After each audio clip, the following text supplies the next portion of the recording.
Okay સાહેબ.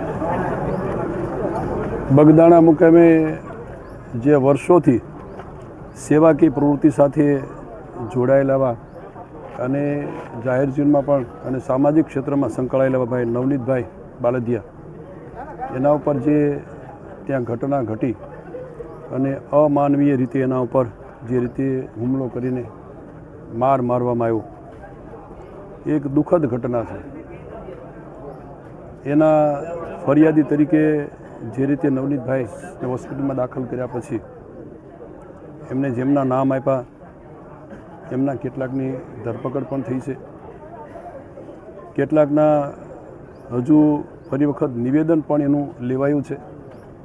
પણ જે રીતે પોલીસની ક્યાંક એમના કહેવા મુજબ શંકાસ્પદ ભૂમિકા છે, એ ભૂમિકામાં હજુ પણ કોલ ડિટેલ તપાસીને સીસીટીવી કેમેરા જોઈને હજુ પણ પોલીસ તરફથી જે રીતે કાર્યવાહી થવી જોઈએ એમાં થોડીક એમની લાગણી એવી અને એમની વાત એવી છે કે હજુ પણ ખૂબ કચાશ રહે છે. પોલીસ તરફથી જે એની શંકાસ્પદ એમાં એક પોલીસ અધિકારીની બદલી પણ કરવામાં આવી.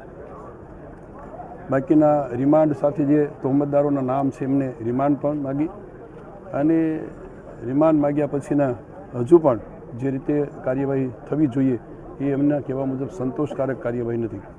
આજે જે અમે એમની વાત સાંભળી, અમે અમારી સાથે માનનીય અમારા સમાજના સૌ સાંસદ આદરણીય રાજેશભાઈ, અમારા આરસીભાઈ, એના શિવાભાઈ, બધા ધારાસભ્યો, સમાજના સૌ વરિષ્ઠ આગેવાનોએ એમની મુલાકાત લીધી. મુલાકાત લીધા પછી હજુ પણ જે રીતે તપાસ થવી જોઈએ એમાં થોડી કચાશ છે. અમે સૌ સમાજના લોકોએ મળીને સોમવારે માનનીય મુખ્યમંત્રી સાહેબ અને ગૃહમંત્રી હર્ષભાઈ, નાયબ મુખ્યમંત્રીને પણ મળવાના છીએ અને જે કાંઈ એમાં શંકાસ્પદ ભૂમિકા હોય પોલીસની હોય તો એ અને જે તહોમતદારો હોય એની કોલ ડિટેલની તપાસ થાય અને સીસીટીવી કેમેરાની પણ તપાસ થાય, જોવાય અને એમાં ખરેખર જે તહોમતદારો છે એના ઉપર સખત કાર્યવાહી થાય એ અંગેની આજે અમારા સૌ આગેવાનોની પણ લાગણી છે અને સમાજની દૃષ્ટિએ પણ સૌએ આ એક વાત કે ન્યાયિક તપાસ થવી જોઈએ અને પગલાં લેવા જોઈએ.